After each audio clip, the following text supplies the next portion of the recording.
Hello friends, कैसे हैं आप सभी लोग। आई होप आप सभी बहुत बढ़िया होंगे।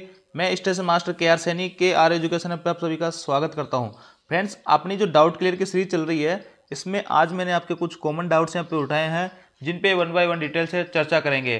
तो चलिए फ्रेंड्स, सबसे पहले देखते हैं आज का डाउट नंबर फर्स्ट। दोस्तों, आगे बढ़ने से पहले आप सभी लोगों को बता देना चाहता हूँ कि अपना टेलीग्राम ग्रुप है, जिसमें बहुत सारे रेलवे एम्प्लॉय ऑलरेडी जुड़े हुए हैं।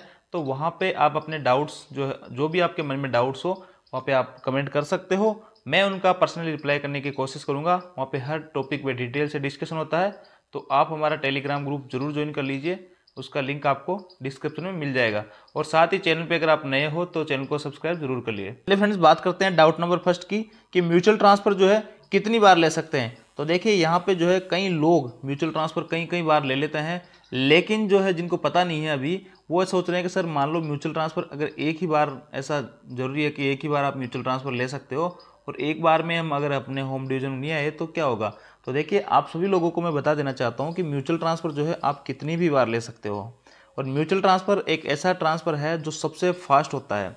तीनों टाइप के जो ट्रांसफर है आपका, on request transfer, spouse based transfer और म्यूचुअल ट्रांसफर, तीनों में से जो तेज गति से ट्रांसफर होता है वो आपका म्यूचुअल ट्रांसफर होता है। और इसमें देखो ऐसा होता है, मान लो आप चेन्नई जोन के किसी डिवीजन में वहाँ पे काम कर रहे हो और उस डिवीजन से आपको बीकानेर डिवीजन का कोई म्यूचुअल मिल जाता है और आप रहने वाले हो जयपुर के।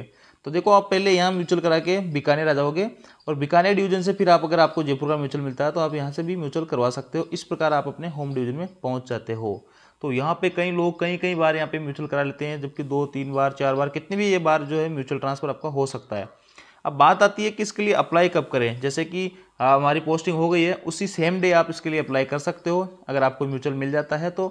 उसके और जो है आप जो है जब आपका म्यूचुअल हो जाएगा और आप दूसरी जगह पोस्टिंग मिल जाएगी आपको म्यूचुअल होने के बाद में, फिर आप दोबारा जो म्यूचुअल लगाओगे उसको भी आपके पोस्टिंग के तुरंत बाद आप सेम डे या अगले नेक्स्ट डे या कभी भी आपको म्यूचुअल मिल जाए पोस्टिंग के बाद में, तो आप म्यूचुअल ट्रांसफर के लिए अप्लाई कर सकते हैं। HRM से जो है म्यूचुअल ट्रांसफर के लिए अप्लाई हो जाएगा ऑनलाइन।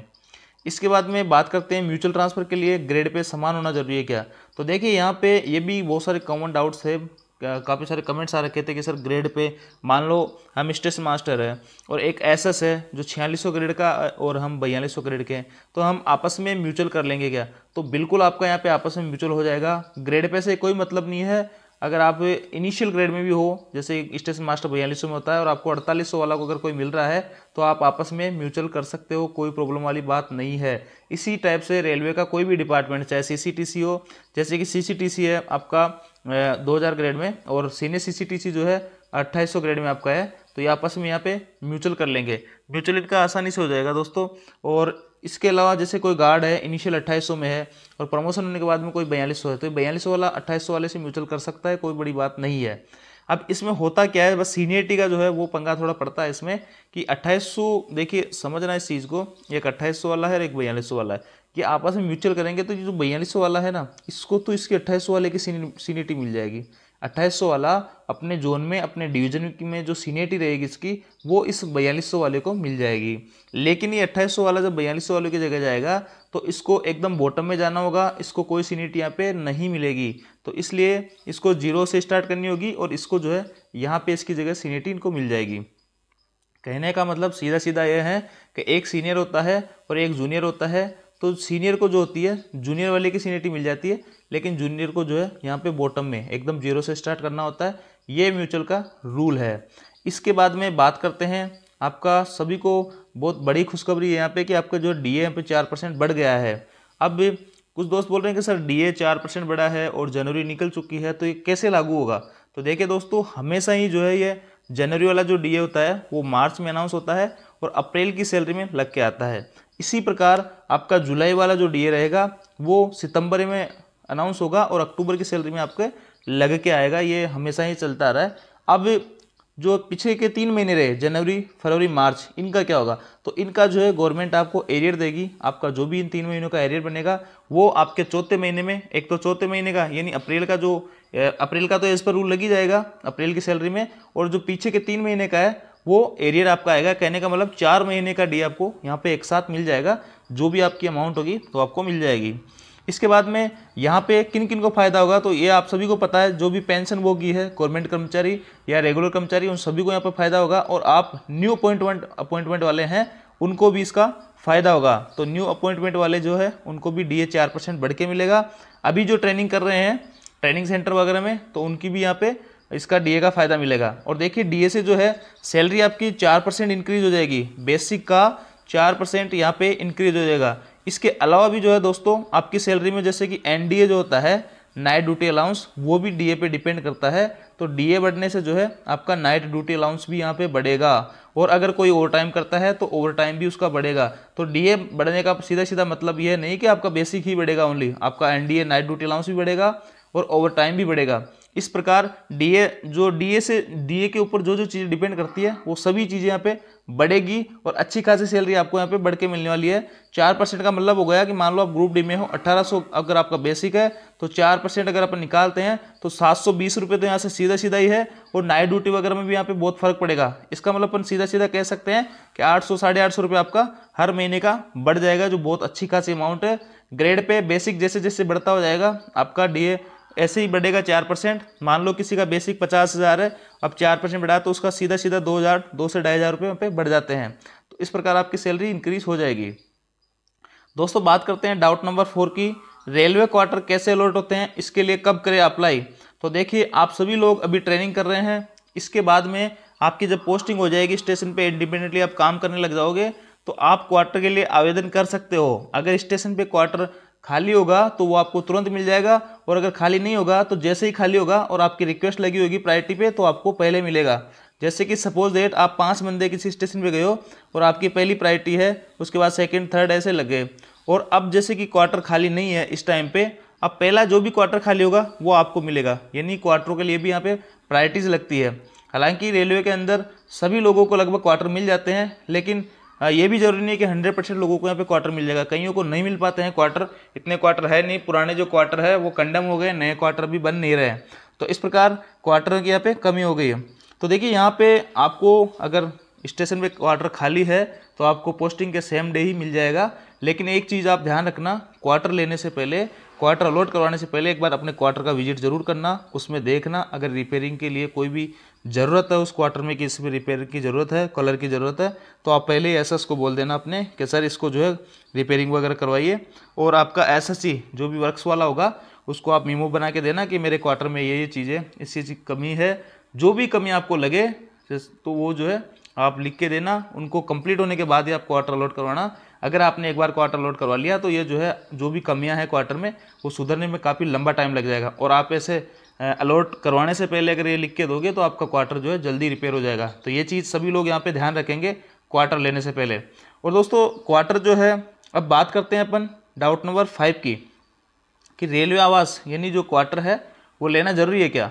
तो देखो रेलवे आवास जो है वैसे जनरली सभी को मिलता नहीं है, पहली बात। और दूसरी बात, जहाँ पे अगर कोटे का पुल का अगर क्वार्टर होता है, जैसे छोटे स्टेशन जहाँ होते हैं वहाँ पे SS का या स्टेशन मास्टर का एक पुल का कोटा रहता है कि जो भी SS आएगा उसको ये क्वार्टर मिलेगा। अब वो SS चाहे उस गांव का ही हो, वो क्वार्टर उसको लेना ही पड़ेगा अगर SS के कोटे का अगर वो क्वार्टर है तो। कहने का मतलब ऐसे एडजस्ट हो जाता है, SS जो है अपने क्वार्टर को किसी गैंगमैन वगैरह को या जिसको क्वार्टर नहीं मिलता है उनको दे देता है, वो एक अपनी एक अलग बात है। लेकिन यहाँ पे इसको अलॉट करवाना ही होगा अपने नाम से अगर इसके पुल का क्वार्टर है तो। ऐसा होता है, ये स्टेशन मास्टर और SS के साथ ही होता है जनरली। बाकी जो ग्रुप डी के एम्प्लॉय होते हैं कहीं कहीं पे इनके भी पुल के कोटे वो जो क्वार्टर होते हैं तो इनको भी वहाँ पे लेना ही पड़ता है। लेकिन जनरली आजकल क्वार्टर बहुत कम हो गए, स्टेशनों पे क्वार्टर बहुत कम हो गए, सभी लोगों को नहीं मिलते हैं, सभी प्राइवेट आवास लेके रह रहे हैं। तो आप भी अगर आपका घर नज़दीक पड़ रहा है तो ऐसा कोई ज़रूरी नहीं है कि आप रेलवे आवास लो ही लो। और अगर आपका पुल का है यानी आपका कोटे का है तो फिर आपको लेना ही पड़ेगा, आप उसमें रहो चाहे मत रहो, आपको अपने नाम से अलॉट करवाना ही होगा। ये अलग बात है कि वहाँ स्टेशन पे और भी लोग होंगे जिनके पास क्वार्टर नहीं होगा, उनको क्वार्टर अलॉटमेंट नहीं हो रहा होता है और उनके पुल में क्वार्टर नहीं होता है, तो फिर आप जो है अपने क्वार्टर उनको रहने के लिए दे देते हो, वो आपका अलग हिसाब किताब है। लेकिन अगर आपका पुल का अगर क्वार्टर है तो फिर आपको अलॉट करवाना होगा।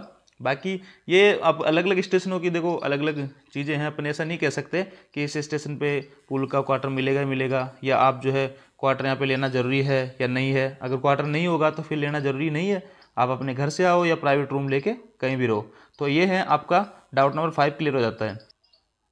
दोस्तों बात करते हैं डाउट नंबर 6 की कि रेलवे में लीव छुट्टियां कितनी होती है। तो देखिए मोटी मोटी छुट्टियां अपने यहाँ पे काउंट कर लेते हैं।